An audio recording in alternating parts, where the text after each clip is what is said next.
Nous vous prions de vous asseoir, s'il vous plaît.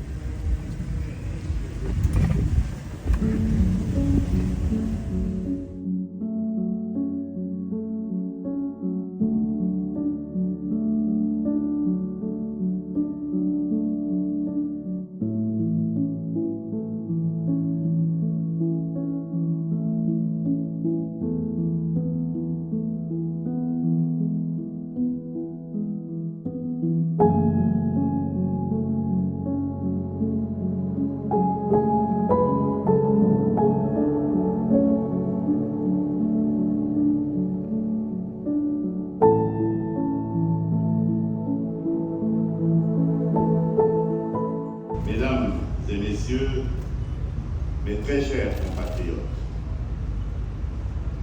en ce 2 août 2025, jour hautement symbolique, nous nous rassemblons en ce lieu, désormais érigé en mémorial du Génocoste, pour arroser une sémence de conscience collective que notre peuple a fait germer il y a 2 ans.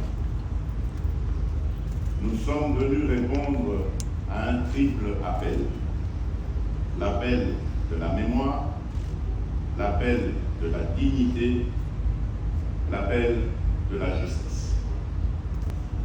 Nous sommes venus rendre un hommage solennel à des millions de nos compatriotes, hommes, femmes, enfants, sauvagement massacrés, souvent déportés, et trop longtemps condamnés au silence, dans l'indifférence glaciale de la communauté internationale.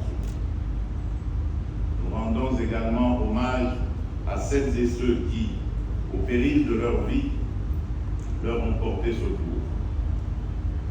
Mais parce que ces millions de vies fauchées vivent encore à travers notre mémoire, notre combat, nos voix, je vous invite à vous lever pour observer un moment de recueillement en leur honneur.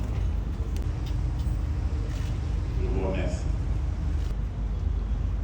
Le massacre survenu il y a quelques jours, encore dans les environs de Djougou, en Ituri, en est une parfaite illustration. Selon les Nations Unies, plusieurs dizaines de paysans ont été froidement assassinés alors qu'ils cultivaient leurs champs. Ce drame, rapporté par les médias internationaux, vient cruellement nous rappeler que le Génocoste n'est pas qu'un épisode du passé. Il continue de se perpétuer dans le silence et l'indifférence. Il menace à chaque instant les efforts de paix que nous avons engagés avec détermination. Il met en péril l'élan historique impulsé par l'accord de Washington, conclu sous l'égide du président Donald Trump, pour mettre un terme à près de 3 décennies de violence à l'est de notre pays.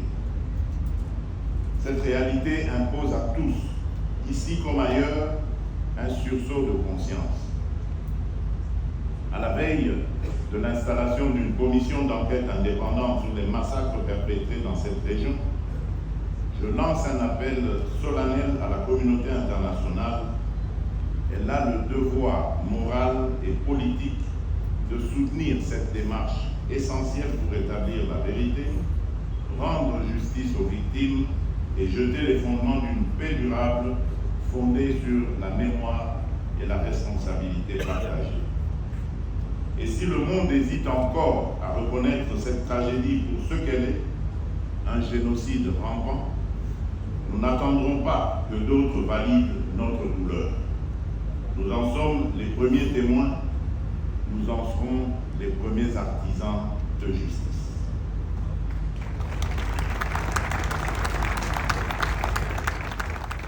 Je pense avec émotion à celles et ceux qui, dans l'ombre, ont documenté l'horreur, dénoncé l'impunité, soigné les blessés, consolé les survivants, ou simplement tendu la main là où le silence menaçait de devenir complicité. Par votre engagement, vous avez sauvé l'honneur de la nation. À nos victimes, à leurs familles, à nos survivants, à notre peuple meurtri, je dis ceci: la République ne vous oubliera jamais. Ne pas oublier, ne jamais répéter et commencer à guérir, plus jamais seul. Pour conclure, permettez-moi, comme à chaque commémoration, de rappeler cette parole lumineuse du prophète Ésaïe au chapitre 8, verset 23. Les ténèbres ne régneront pas à toujours sur le pays envahi par l'angoisse. Dans le temps à venir, il couvrira de gloire la route de la mer. Fin de citation. Que Dieu bénisse la République démocratique du Congo et son peuple. Je vous remercie.